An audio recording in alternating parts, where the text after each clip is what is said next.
بسم الله الرحمن الرحیم.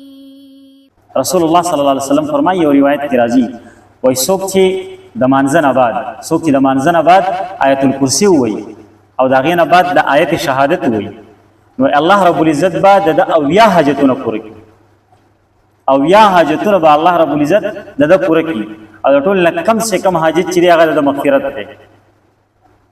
دا دومره عظیم آیت دی، دونه مبارک آیت دی. او رسول الله صلی الله علیه وسلم چې کله د آیت مبارکه وویني نو د هغې نه بعد دی وي انا من الشاهدین یا ربي، ای الله زه هم په دې ګواه یم چې ته یو یې. او وایي څوک چې دا آیت ووایي او د هغې نه بعد داسې ووایي چې انا من الشاهدین یا رب، چې زه هم په دې ګواهي ورکوم چې ته یو ذات یې، واحد ذات یې، وحده لا شریک ذات یې. او څوک چې د دې آیت نه بعد دا ووایي او د قیامت په ورځ باندې به الله رب العزت وایي چې دا د دې بنده سره ما وعده کړې وه او زه د خپل وعدې خلاف ورزي نه کوم، زه خپله وعده پوره کوم، دا بنده جنت ته داخلېږي. دا داسې عظیم آیت دی.